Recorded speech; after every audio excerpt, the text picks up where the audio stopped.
As soon as you enter what once was the town of Paradise, the scale of destruction is painfully clear and overwhelming. There were some houses over there. It's just completely devastating. Christina Taft has lived here for 10 years. It was an idyllic spot, nestled in the trees of the foothills. But in just a few hours, most of this town of 27,000 was destroyed. Completely gone. We turn into her neighborhood and the home she fled nearly 2 weeks ago. It's just completely like crumbled ash. This is the first time she's returned since the fire. The neighbors stuff. He warned us, and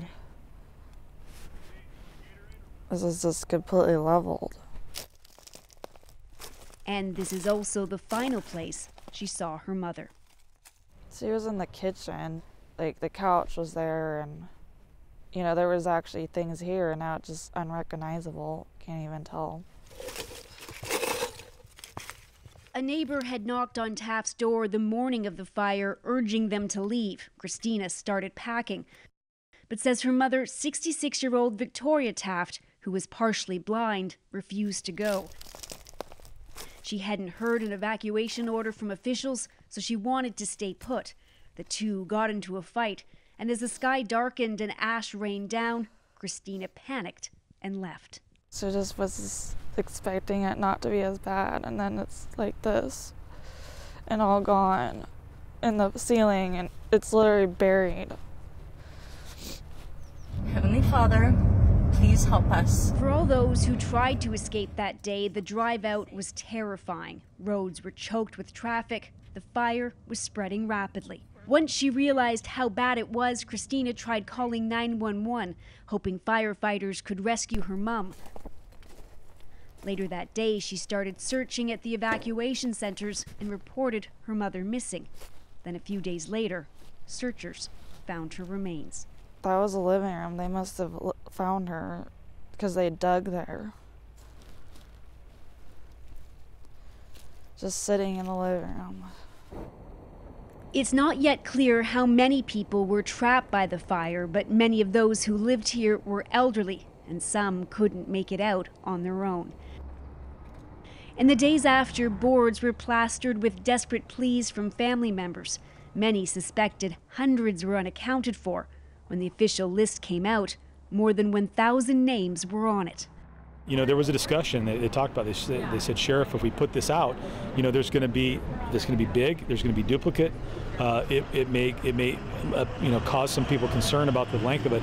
But I ultimately felt it was more important to get the information out. Some of the names were on there twice. Other entries are incomplete. Each day, the list swells and shrinks depending on who else is reported missing and who is found. For evacuees and their families, there's been a haze of confusion and miscommunication. People are scattered and homeless. There's the stress of losing everything, followed by the dread of not being able to connect with a friend or relative. So we don't know where he is, so that's why we're here to hopefully give a DNA sample. People are submitting DNA samples so it can be compared against the more than 80 remains that have already been found. And there's going to be a lot of people displaced. Terry Poliquin's family submitted theirs. Just wait, have time, you know, wait for the DNA to come in, for my aunt and my brother to find out if he has perished. That's the only thing that we can do right now. I think I've done everything I can.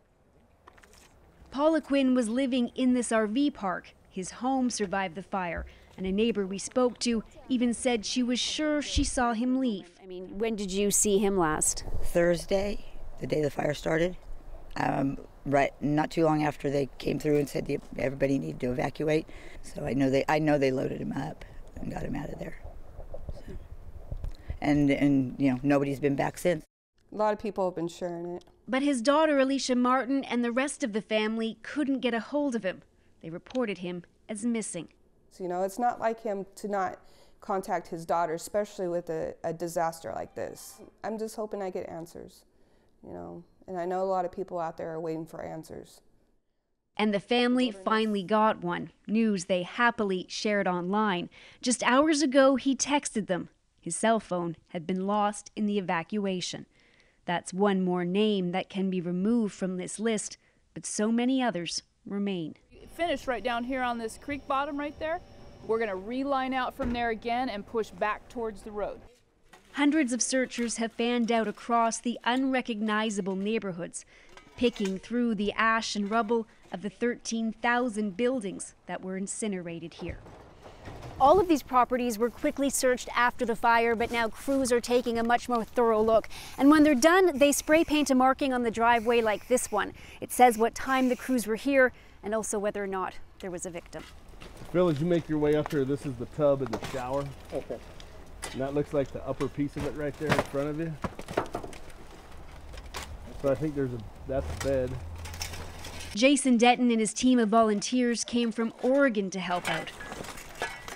They're focused on searching what were bedrooms and living rooms, places where people were likely to be. So since we can't sift through everything, we're looking for the high probability areas.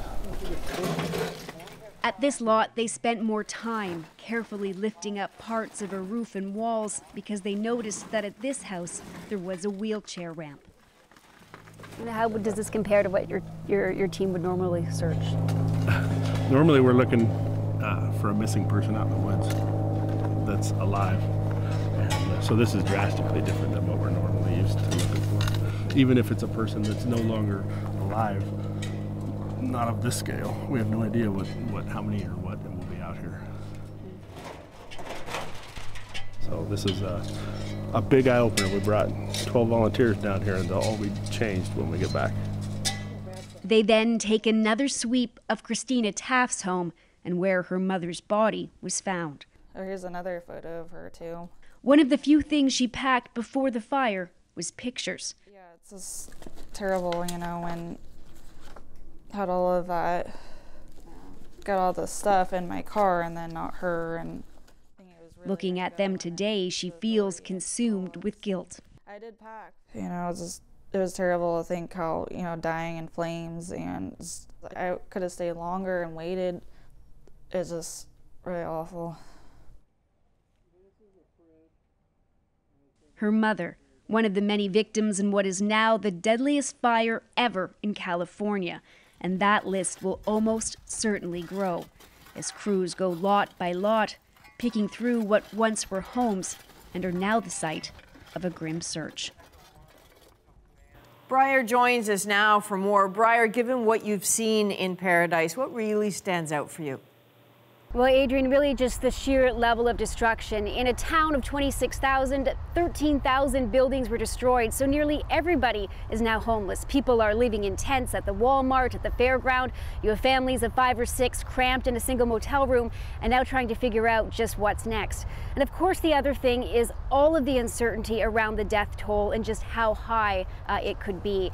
And it's really hard to understate all of the confusion around the number of people still missing.